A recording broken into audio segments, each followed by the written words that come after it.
Hello? Hello, sino po ito? Ay kuya, ako po yung customer niyo kanina. Yung dineliveran niyo ng parcel. Mali po dun, ma'am. Madami po kasi akong niliberan eh. Ako yung nagbigay sa'yo ng 50 na tip kanina. 50 na tip. Wait na po, tatlo po kasi nagbigay ng 50 na tip kanina, ma'am eh. Ano po bang suot niyo, ma'am, kanina para maalala ko po? Ako yung nakatapis kanina. Yung nagkaya sa'yo magmerienda muna sa loob. Kaso ayaw mo naman, kaya binigyan na lang kita ng tip. Opo, ma'am, naalala ko na po. Bakit po kayo napatawag, ma'am? Actually, may itatanong lang sana ako. Ano po yun? Nakakahiya eh. May asawa ka na ba, RGF?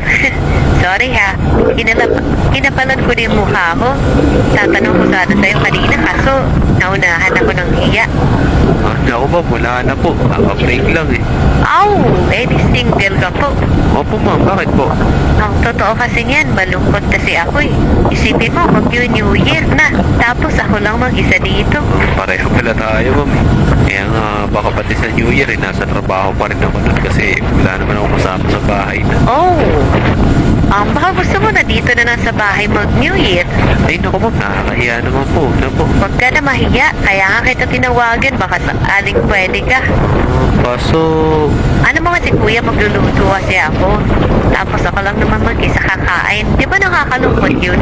Tsaka para naman din ako mag-isa ngayong New Year. wala ka bang kamag-anak dyan, ma'am? Wala eh, nasa Batanes na sila lahat. Kaya mag-isa lang talaga ako dito. Ay, nakakalungkot. Sige na, samahan mo na ako dito sa bahay. Sige, ma'am, total, wala din naman ako kasama sa bahay.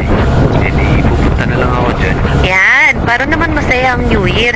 Gusto mo ba magpaputok sa New Year? Ano mong papuputukin, ma'am? Ikaw, bahala kung ano gusto mong paputukin. Kahit waitis lang, ma'am, okay na yun.